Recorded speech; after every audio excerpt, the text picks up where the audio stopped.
Welcome to another episode of Planting Pit Stops. This week, we are in Madison, Wisconsin.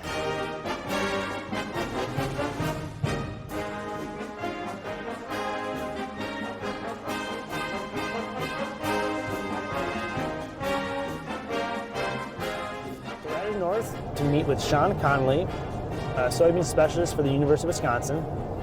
And we'll really be discussing kind of soybean research and everything they do there at the research farm, and really focusing on about how they help farmers, and especially in Wisconsin, improve their soybean production in their operations. We'll also be talking in general how the university and extension offices play a key role in ag with all the research they do, and to ultimately help the farmer and every farmer across the country improve their operation.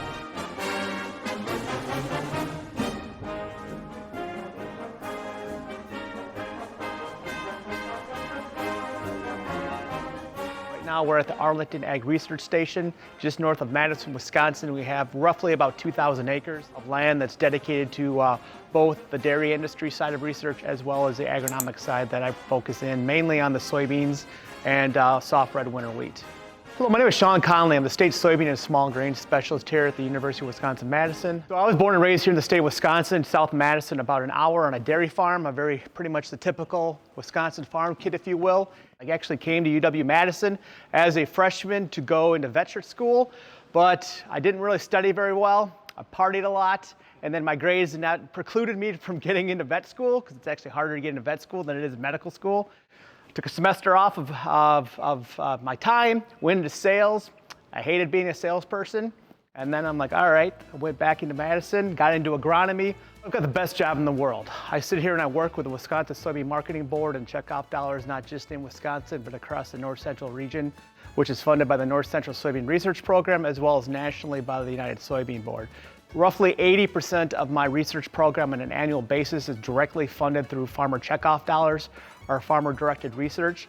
I have a very strong relationship with the farmers on both the Wisconsin Soybean Marketing Board that funds the research, but also I sit on the board of the Wisconsin Soybean Association, which is the policy side of things. So I kind of serve as that liaison. That's one of the unique things we have at UW-Madison is we have a lot of the state specialists that are directly tied to commodities.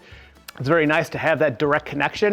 And then we have that relationship with farmers that look like, this is what I'm thinking about for research.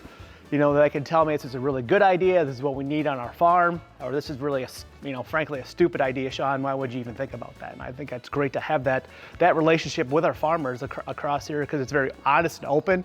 And frankly, we know in the agricultural industry today, there's a lot of challenges in terms of regulations and some of the rules coming down, and I think what it gives us is an open voice and that direct connection to farmers that we can voice those concerns to not just the state, but be able to do research in order to make sure that some of the rules and policies coming down the pipeline actually have a direct benefit to farmers, or on the flip side, if it does have a cost to farmers, we make sure we can realize that. And as I always tell farmers, I like to say sometimes what we do is inform pushback. That we do some research, we find out, okay, if a farmer does implement a certain production practice on their farm, it's going to cost them 2 bushels per acre. Then we can be the voice going back to regulatory bodies or to the state or federal government saying, hey, that's fine. If this is something that we want to do, understand there's a cost there to that farmer. And then as a farmer, then you have to come up with some cost share program or some ability to help offset that cost for the farmer. So again, we do research. I don't have any teaching appointment, but everything we do gets turned right around into an extension publication.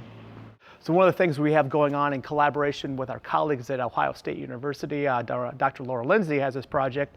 She calls it the Battle of the Belt. And what we're really basically doing is focusing on planting corn and soybeans at the exact same time and trying to figure out what is the trade-offs and when do you go and plant soybeans first, when do you plant corn first, and how do you control that over your entire farming operation in order to maximize productivity on the whole farm level. So that's a cool project that we've done, and we've been using some machine learning tools and technologies in order to kind of figure that out and model that. And frankly, right now we have the capacity with some of the computing skills and opportunities we have that we can basically drop a pin in any field and basically figure out what that cutoff date is. When farmers should start with corn or start with soybeans, when should they switch crops based on the yield penalty that comes with each one of those crops from either early season yield penalties or the yield penalty associated with delayed planting. So that's some really cool work, and we can basically, some of the work we did this last year is we took a typical 1,500 acre farm and kind of did some modeling and scenarios, and what we found,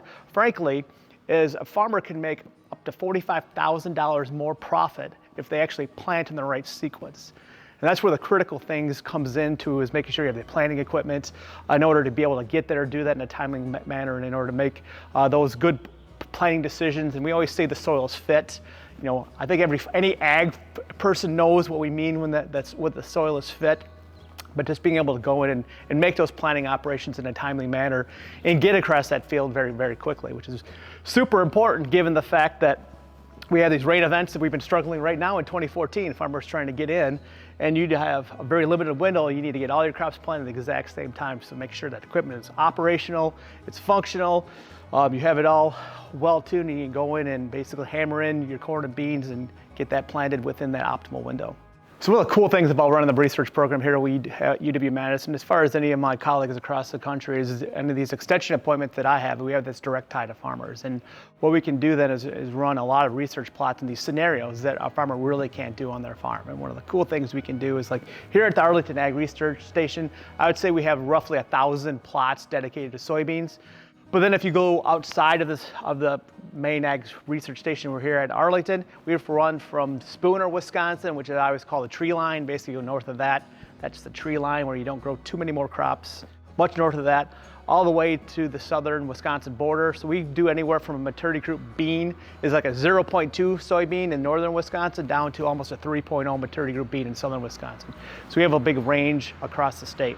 So one of the cool things I think here at the university systems that we kind of are able to work with farmers and address some of these critical issues is that we're really not selling a farmer any product, and we're able to kind of really dig into some of the physiological questions, some of the environmental questions that may not be able to be addressed on the industry side of things.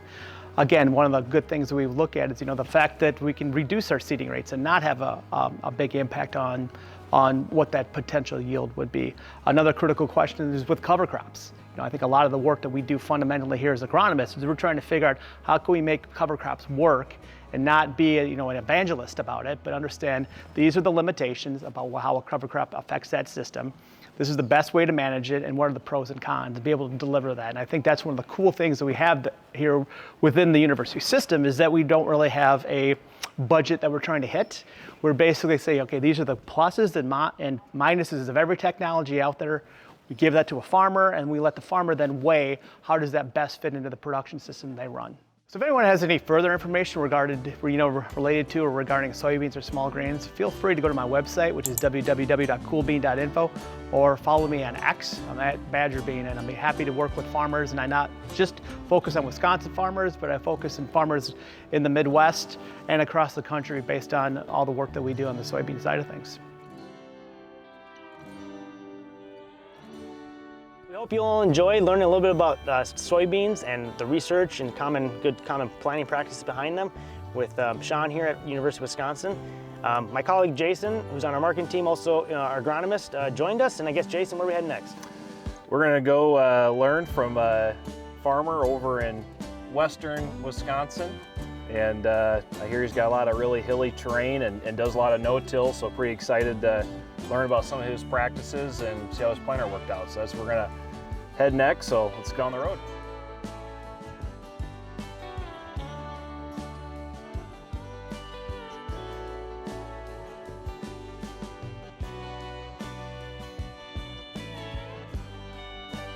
You might think that based on where we stopped, we're maybe in West Virginia or in the foothills of the mountains, but actually we're in kind of southeast central Wisconsin, meeting with Collin. And here now he has set up his planter to transverse and plant well in these hilly conditions. And so let's check out his planter, some of the cool things he's done on it as well, and just listen and learn about what planting season means to him.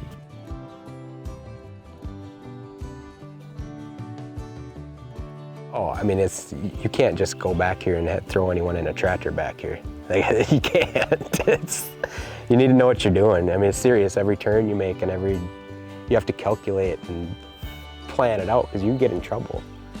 You know, you make the wrong turn and facing the wrong way down the hill, especially combine, and you can't mess around back in these hills. You snap axles and tip them over. There's all sorts of final drives get broke around here every year because it's one wrong move or you hit a washout or something, and there's a lot of weight on a combine when it's full and you're leaning, and I mean, we've had, like, some of my friends go with the John Deeres, they're maxed out on their hill co and they're still strapped in, you know, it's steep. My name's Collin Thompson and I live in Buffalo County, Wisconsin. We have chickens, cash crop. Farm's been in our family for over 100 years. So I'm the third generation, I guess. Started out dairy, and then that just kind of phased out, and we ended up getting these poultry barns, and since that was like 95, so I was 7 years old when we got those, and just been doing that ever since. I've done a lot of other things too. I worked as a machinist for 12 years and got to travel all over the world and see that stuff and do all sorts of stuff like that. But after a while of corporate, you know, 9-to-5 stuff is just, I just want to get back. My parents were getting older and just kind of started slowly taking over. Yeah, well, we no-till just about everything because there's nothing but hills here, basically. A lot of small fields, so like this planter I got all set up, just I can plant through anything with it. And I don't really have a piece of tillage equipment, honestly. It's very steep. And it's tough. You end up in the back of a coulee somewhere and you're all by yourself. You know, we don't run a whole bunch of, I don't have a lot of help really, so you have to really be prepared for every day. You can't just run back to the farm in a second because you could be back 3 hills back, and planting's everything. Really, especially no-tilling, like you have to do it. It has to work perfect. So you can't run a planter through standing corn stalks on these hills and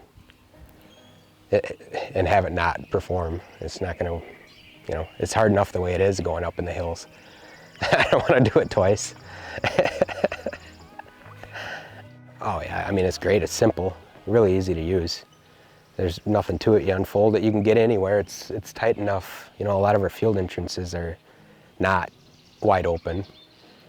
You can squeeze in as long as you can get in there, get it unfolded. It's a down and back or maybe 3 passes, but you don't have to worry about it with the electric drives. You set it down and plant, and you don't have your overplanting, and it's set right up for the combine. Then everything's clean. You don't have all your, you know, mismatch. And I always used to struggle. I had the GFX, Dawn GFX row cleaners on before, but to get through the trash, you have to put so much pressure that you end up making a trench. Well, that's not what you want up in these hills, because you end up having washouts, and you know, you don't want to have any more damage done than what you need just to get the row clean. I don't know, I just want to keep farming. I like it. There's a point around here where you can't grow. You know, we don't have mega farmers around here because you can't be with all these small fields, and I think that's a benefit and an advantage. Maybe the only reason I'm farming still, because we can't get really taken over by these big corporate farmers. They can't come in here and run acres like they need to, so it's kind of even though it'd be nice to maybe pull into a big flat 100-acre field someday, this gives me the opportunity to farm, really. I mean, and all these fringe acres are maybe never talked about, but they do add up. You know, there's a lot of grain comes out of this county. You know, maybe not as much as Iowa or anything like that, but if they didn't get any of these acres, there'd be a lot less corn in the world.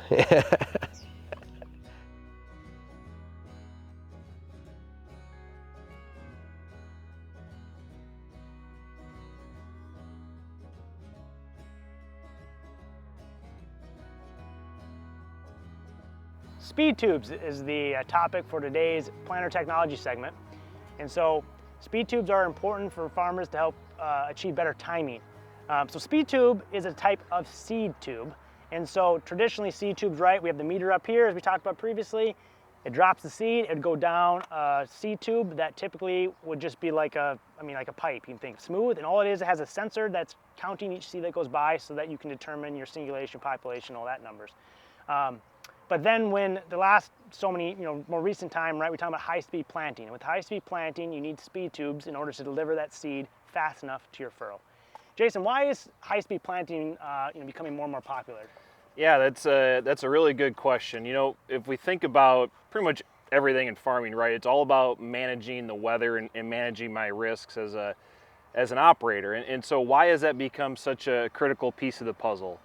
Well, because a lot of our weather patterns are getting more variable, and it just seems like that window of opportunity to get all of our crop in on time is just getting shorter and shorter. It's getting harder, especially as farm sizes continue to grow. It's just a lot to get done in a short amount of time.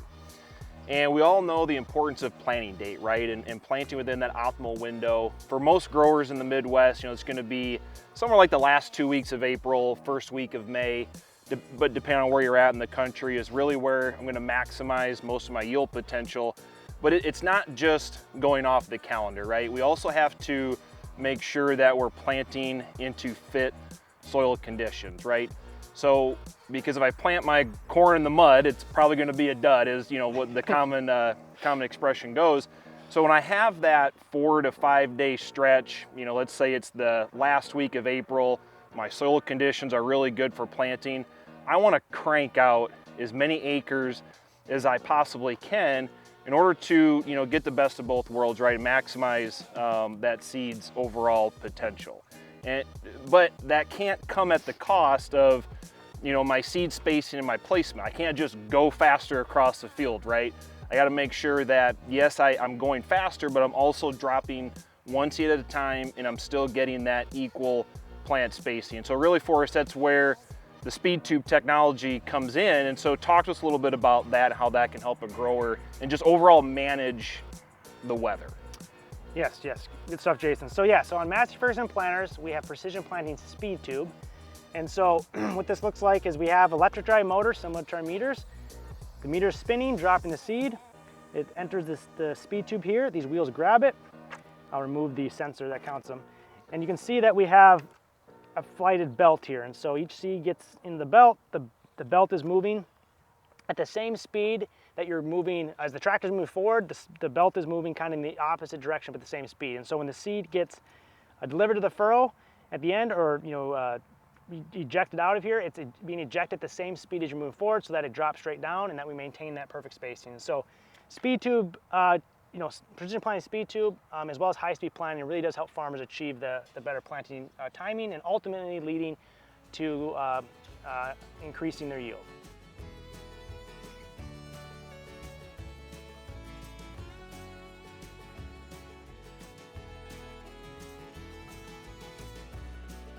Well, that's a wrap on this episode. We had a great time in Madison, Wisconsin, exploring the campus, eating cheese curds, of course, and learning a thing or two about soybeans from Shawn Conley with the University of Wisconsin. We also met with the local grower and learned about what planting season looks like on his operation. Just like other weeks, we've been dealing with a lot of rain, but we still had a great time in America's Dairyland, and we hope you did too. And we can't wait to see you on the next episode of Planting Pit Stops.